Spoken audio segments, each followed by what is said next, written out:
Good morning, students. This is Pooja Saxena, Geography Department, Government College, Bundi. हमारे paper geography of India Bharat का भूगोल के अंतर्गत हम वैश्वीकरण ग्लोबलाइजेशन को पढ़ रहे थे। हमने जाना कि ग्लोबलाइजेशन से तात्पर्य है इंटरनेशनल इंटीग्रेशन से, यानी अंतर्राष्ट्रीय समन्वयन से। ये समन्वयन विश्व पटल के ऊपर विभिन्न दृष्टिकोणों, विचारों, उत्पादों या संस्कृति के विभिन्न पक्षों का हो सकता है। तो विश्व के विभिन्न देशों के मध्य परस्पर अंतर संबंध जो फॉरेन ट्रेड और फॉरेन इन्वेस्टमेंट को बढ़ाता है, ग्लोबलाइजेशन वैश्वीकरण कहलाता है। ऐसे बहुत से कारक हैं जो वैश्वीकरण के लिए सहायक बने और जिन्होंने उसे बढ़ावा दिया। उन कारकों को यदि हम डिस्कस करें तो सबसे पहला कारक है टेक्नोलॉजी, यानी कि तकनीक। टेक्नोलॉजी के विस्तार ने कम्युनिकेशन यानी संचार को बहुत बढ़ा दिया, कई गुना बढ़ा दिया। आज जब हम डिस्टेंस दूरी की बात करते हैं तो वो एकदम इनसिग्निफिकेंट हो गई है, उसकी सार्थकता ही खत्म हो गई है दूरी की, क्योंकि जो सोशल मीडिया है उसने उसे बहुत कम कर दिया है। तो टेक्नोलॉजी के इंटीग्रेशन से जो जॉब्स हैं, जो नौकरियां हैं, उनका स्वरूप परिवर्तित हो गया है।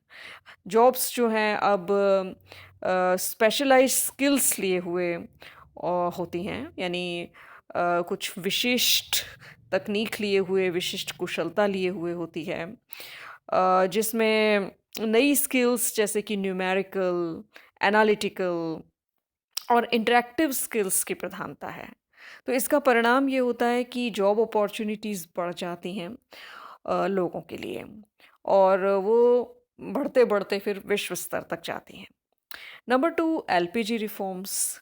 1991 में जो है भारत में आर्थिक उदारीकरण का दौर प्रारंभ हुआ, और जिसने भारत को शेष विश्व से जोड़ने में एक महती भूमिका निभाई। तीसरा तथ्य हम देखें, फास्टर ट्रांसपोर्टेशन। परिवहन के साधनों का इम्प्रूव होना उसने ग्लोबल ट्रैवल को बहुत आसान बना दिया। For example, there has been a rapid growth in air travel, enabling greater movement of people and goods across the globe. जब वायु परिवहन का विस्तार हुआ, उसमें तीव्र वृद्धि हुई, तो उसने लोगों के लिए एक आसानी पैदा की कि वो संपूर्ण विश्व में विभिन्न कोनों में जा पाएं। Number 4, rise of WTO, world trade organisation का उठना। The formation of WTO in 1994 led to reduction in tariffs and non-tariff barriers across the world. It also led to the increase in the free trade agreements among various countries. So WTA का जो TO का जो उत्थान हुआ, उसने tariff और non tariff को कम किया। परिणाम स्वरूप विभिन्न देशों के मध्य मुक्त व्यापार संधियां बढ़ी। पांचवा पॉइंट हम देखें, इम्प्रूव्ड मोबिलिटी ऑफ कैपिटल। जो पूंजी है उसकी उसकी गतिशीलता बढ़ना। पिछले कुछ दशकों में पूंजी को लेकर जो बाध्यताएं थीं वो टूटी, और इसका जो फ्लो था वो बढ़ा। एक विकसित इकोनॉमी के लिए, एक विकसित अर्थव्यवस्था के लिए आवश्यक है कि बाजार में पूंजी आए, और this has increase the ability for firms to receive finance. It has also increase the global interconnectedness of global financial markets. तो विश्व के जो मार्केट्स थे उसमें मुक्त फाइनेंस का प्रवाह हुआ। परिणाम स्वरूप न सिर्फ देश में अपितु विश्व में देशों के मध्य परस्पर संबंध स्थापित हुए। And number 6, rise of MNCs, यानी जो मल्टीनेशनल कॉरपोरेशंस हैं उनका उत्थान हुआ, और वो बहुत बेस्ट पार्टिकल्स साबित हुए संस्कृति के डिफ्यूज़न के लिए, कि MNCs source resources from around the globe and sell their products in global markets, leading to greater local interaction. So these factors have helped in economic liberalization and globalization and have facilitated the world in becoming a global village. Increasing interaction between people of different countries has led to internationalization of food habits, dress habits, lifestyles and views. तो जिस तरह से कि व्यापार बढ़ा विश्व पटल पर, तो उसने एक ग्लोबल विलेज को विलेज बन गया वर्ल्ड। और परिणाम ये हुआ कि अब देशों के मध्य परस्पर एक जैसी आदतें विकसित होने लगीं, चाहे वो भोजन की आदतें हों, ड्रेसिंग स्टाइल्स हों, जीवन जीने के तरीके हों और हमारे व्यू पॉइंट्स हों, उन सब में एक ग्लोबलाइजेशन आया, वैश्वीकरण आया और सब एक जैसा सोचने लगे विश्व पटल पर। हम भारत में इम्पैक्ट देखें ग्लोबलाइजेशन का तो विभिन्न एस्पेक्ट्स के अंतर्गत देखें। नंबर वन, इकोनॉमिक एस्पेक्ट, आर्थिक पक्ष। आर्थिक पक्ष के अंतर्गत हम जानें कि इसने जॉब्स को बढ़ाया, greater number of jobs. The advent of foreign companies and growth in economy has led to job creation. विदेशी कंपनियों का आना और अर्थव्यवस्था का बढ़ना, उसने जॉब्स को, नौकरियों को बढ़ाया। हालाँकि ये जो जॉब्स थीं वो सर्विस सेक्टर में ज़्यादा थीं और इंडिविजुअल्स के लिए इससे कुछ प्रॉब्लम्स भी क्रिएट हुईं। लेकिन पिछले दशक में the last decade came to be known for its jobless growth as job creation was not proportionate to the level of economic growth. विश्व स्तर पर यदि नौकरियां बढ़ीं तो उसने पिछले दशक में कई समस्याएं भी क्रिएट की जो कि विश्व के आर्थिक विकास के अनुपातिक नहीं थी। Number two, more choice to consumers. जो उपभोक्ता है उसे बहुत सारे विकल्प मिले। ग्लोबलाइजेशन एक बूम ला दिया प्रोडक्ट मार्केट में, तो हमारे पास एक रेंज ऑफ चॉइस सामने है सेलेक्टेड ब्रांड्स की और मैन्युफैक्चरर्स की, तो हमारे लिए चॉइसेस बढ़ गई। Number three, higher disposable incomes. People in cities working in high paying jobs have greater income to spend on lifestyle goods. There has been an increase in the demand of products.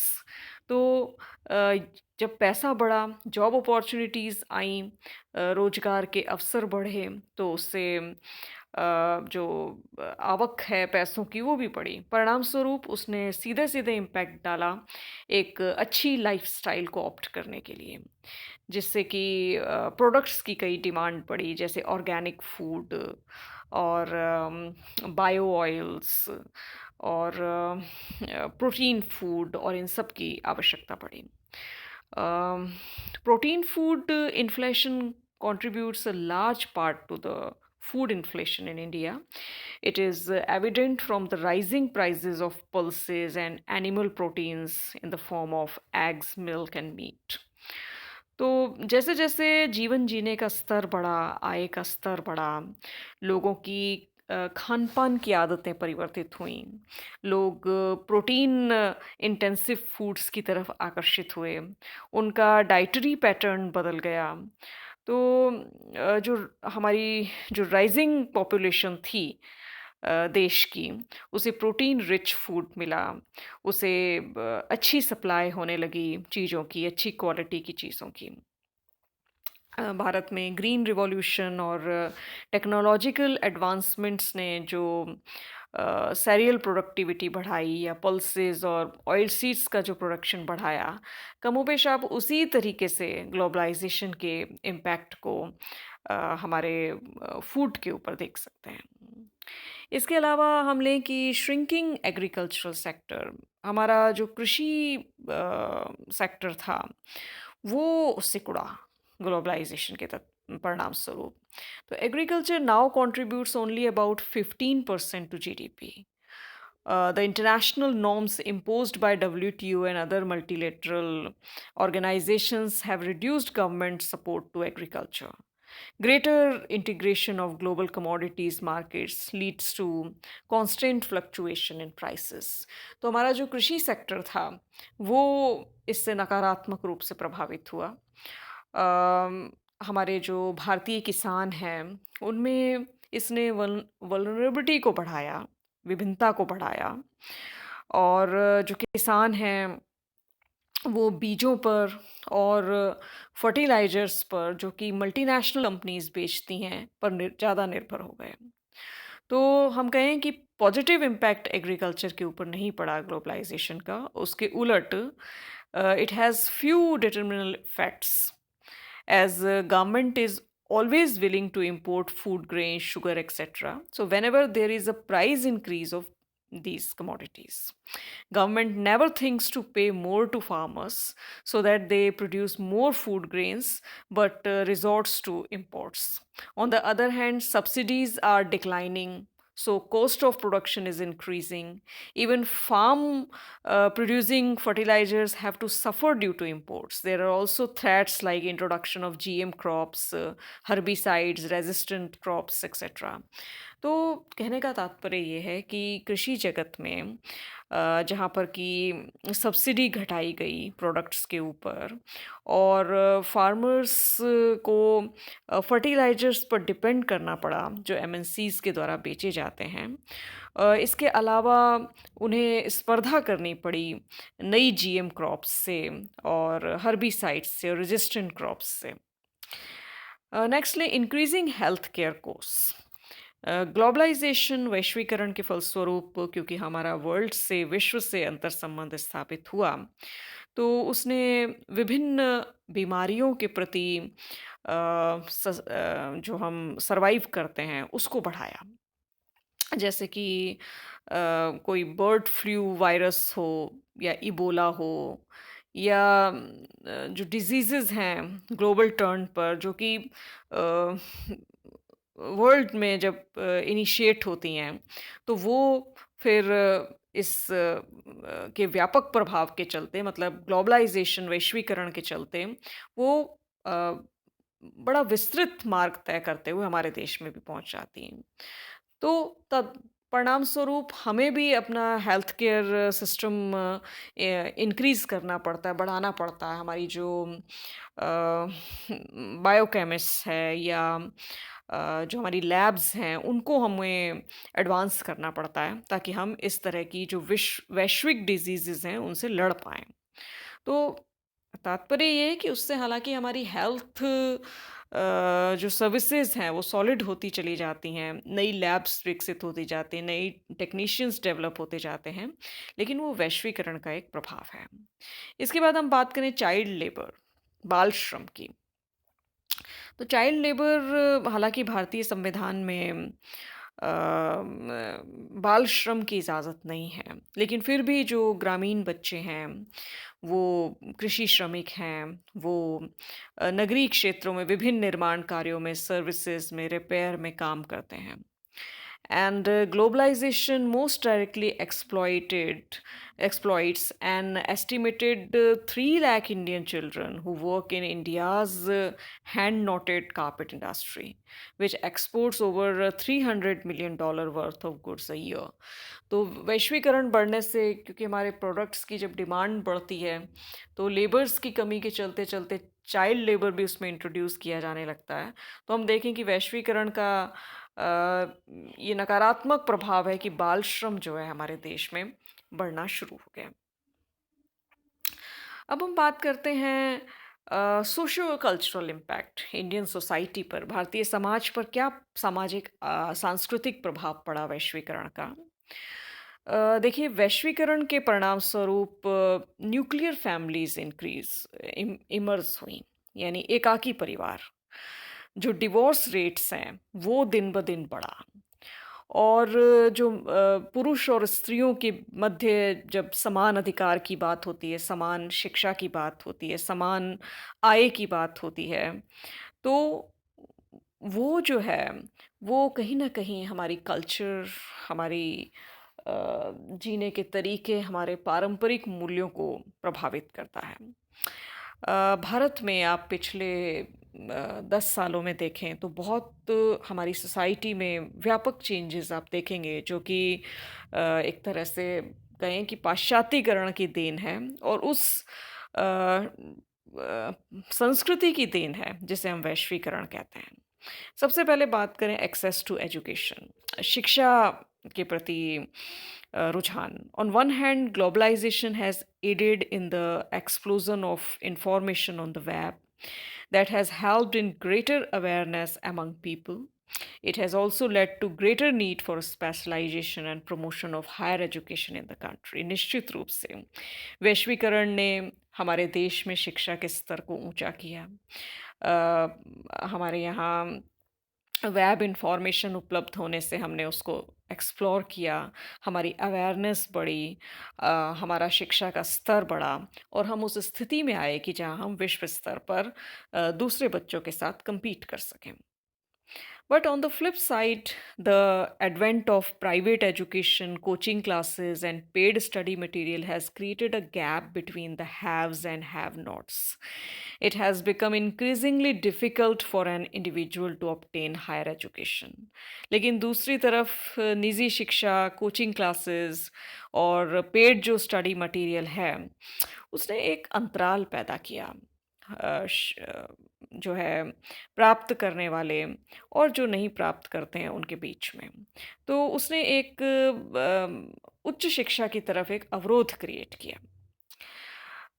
Number 2, growth of cities, हमारे यहाँ शहरों का बढ़ना। It has been estimated that by 2050, more than 50% of India's population will live in cities. 2050 तक भारत की 50% जनसंख्या शहरों में रहने लगेगी।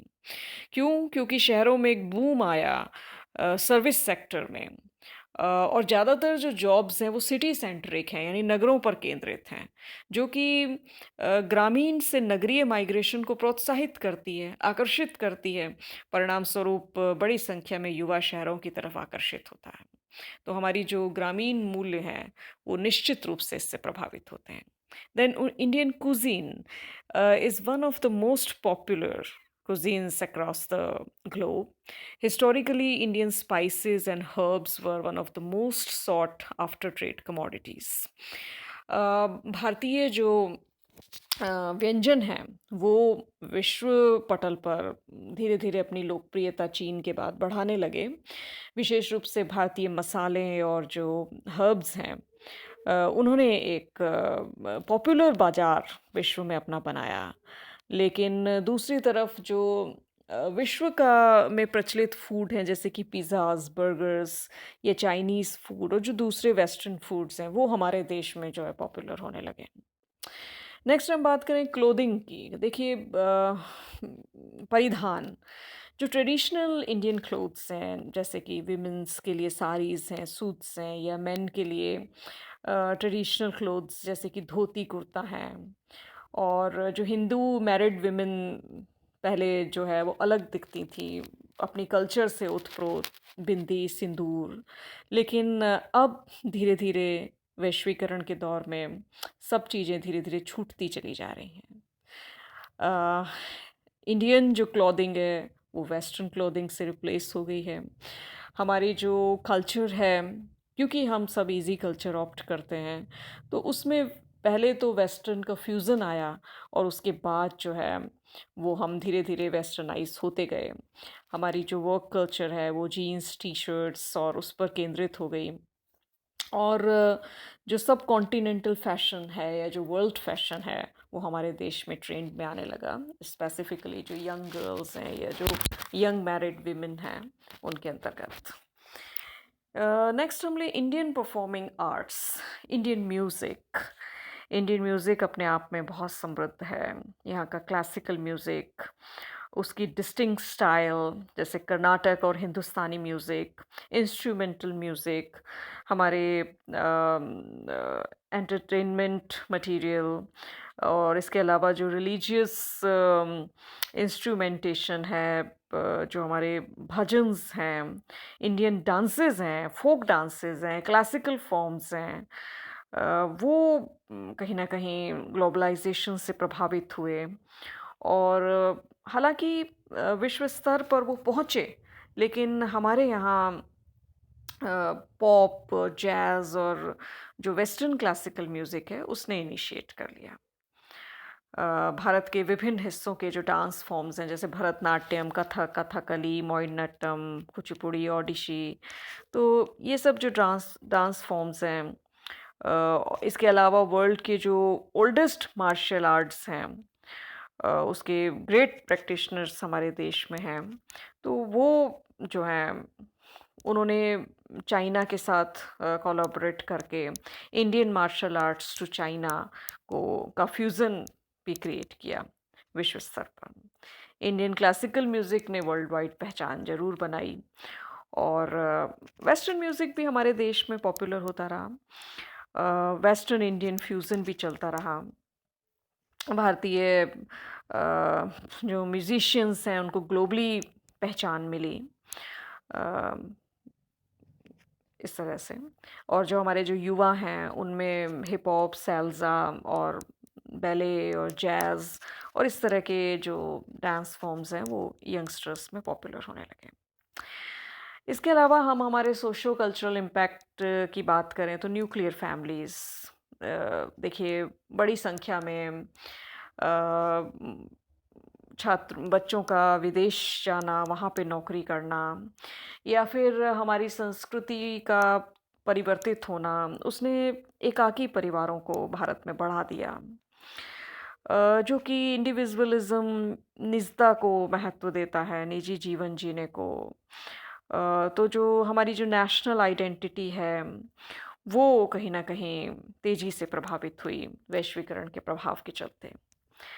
इसके अलावा old age vulnerability, nuclear families जब बढ़ीं, तो जो वृद्ध लोग थे, जो सीनियर सिटीज़न हैं, उनको उनकी सामाजिक सुरक्षा में कमी आई और इसने हमारे देश में वृद्धों को एकाकी कर दिया।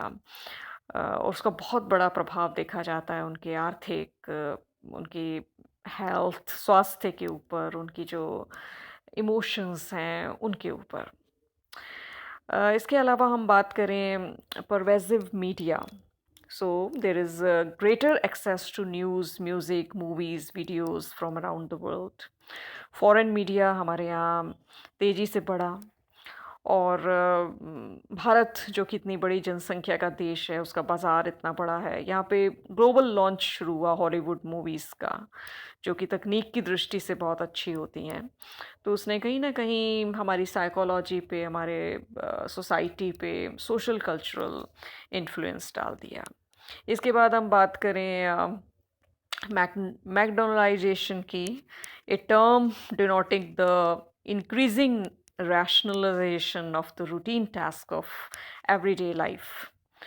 And McDonaldization uh, is a moving from traditional to rational modes of thoughts and scientific management. तो हमारे सोचने के तरीके, हमारे वैज्ञानिक प्रबंधन को तार्किक तरीके से परिवर्तित करना, पारंपरिक से दूसरी तरफ उसका काम है। इसके बाद हम बात करें वॉलमार्टाइजेशन, a term referring to profound transformations in regional and global economies through the sheer size, influence, and power of the big box department store Walmart. हमारे यहाँ जो है मॉल कल्चर यहाँ पे डेवलप हुई। बड़े बिजनेसेस के अंतर्गत हम इसको देखते हैं। हालांकि उसने जो है इजी किया और ये कहें एक तरह से कि हमारे परचेज को अ, उससे अलग किया, जो हम पहले कीमतों में अलग-अलग भिन्नता को देखते थे उसकी दृष्टि से। लेकिन हमारे जो ट्रेडिशनल बिजनेसेस हैं, वो भेंट चढ़े इन बड़े-बड़े मॉल्स के सामने। तो हमने देखा कि भारतीय अर्थव्यवस्था पर और भारतीय समाज और संस्कृति पर वैश्वीकरण का कितना बड़ा प्रभाव रहा।